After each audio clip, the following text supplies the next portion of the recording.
वारंवार सांगतोय की महायुतीचे खासदार म्हणून त्यांनी 10 वर्षामध्ये गेली 10 वर्ष कंटिन्यू जे काम करतायत, अतिशय चांगलं काम करतायत. त्या कामांमुळे त्यांना अतिशय चांगल्या पद्धतीने. परंतु एक गोष्ट लक्षात घेतली पाहिजे, या संदर्भातले जे निर्णय आहेत ते पार्लमेंटरी बोर्ड घेत असतं आणि पार्लमेंटरी बोर्डाने या संदर्भातला एक तरुण तडफदार सुशिक्षित असा उमेदवार हा दिलेला आहे.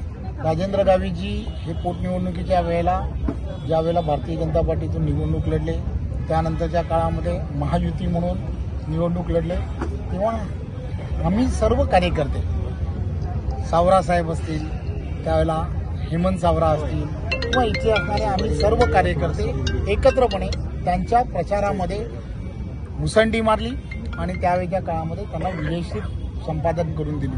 त्याचे तुम्ही सर्वजण साक्षीदार आहात. त्यामुळे त्यांच्यामध्ये कार्यकर्ता पण आहे. राजेंद्र गावितजींकडे ज्यावेळेला मी भेटायला गेलो त्यावेळेला त्यांनी असं सांगितलं की मी नक्कीच आजचा दिवस जो आहे तो आजचा दिवस हा थोडंसं माझा उमेदवारी अर्ज किंवा मला उमेदवारी न मिळाल्यामुळे थोडासा मी अपसेट जरी असलो तरी पहिली प्रचारसभा ज्या दिवशी असेल त्या दिवशी मी स्वतः त्या प्रचारसभेला असेल असं त्यांनी त्याच दिवशी सांगितलं होतं. आणि दुसरं म्हणजे काय तर आदरणीय मुख्यमंत्री एकनाथराव शिंदे असतील, आदरणीय देवेंद्रजींना, अजितदादा या सर्वांनी त्यांना थांबायला पूर्तता जरी सांगितलं असेल तरी राज्याच्या राजकारणामध्ये त्यांना सक्रिय करण्याच्या संदर्भातला विचार ही महायुती करते त्याची त्यांना कल्पना ही आमच्या वरिष्ठांनी दिलेली आहे. त्यामुळे या सगळ्या गोष्टींमध्ये एक गोष्ट फार महत्वाची आहे की आदरणीय पंतप्रधान नरेंद्र मोदीजींना पंतप्रधान बनवण्यासाठी 400 मधली एक सीट महायुतीची ही पालघरची असणे. डॉक्टर हेमंत सावरा हे महायुतीचे उमेदवार आहेत.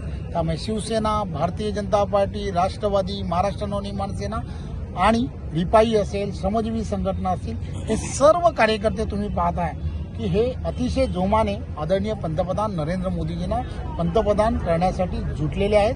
त्यामुळे आता एकच गोष्ट ठरलेली आहे की 20 तारखेला होणाऱ्या निवडणुकीमध्ये डॉक्टर हेमंत सावरा यांना विक्रमी मताने जिंकून आणणं आणि त्या पार्लमेंटमध्ये आदरणीय मोदींबरोबर या मतदारसंघातून, पालघर या मतदारसंघातून एक सुशिक्षित असा खासदार हा पाठवणं की जेणेकरून पालघरमधल्या असणाऱ्या या समस्या तो सभागृहामध्ये मांडेल आणि गेल्या 10 वर्षात जसं राजेंद्र गावित यांनी काम केलं त्याच पद्धतीने हेही काम पुढे वाढवलं.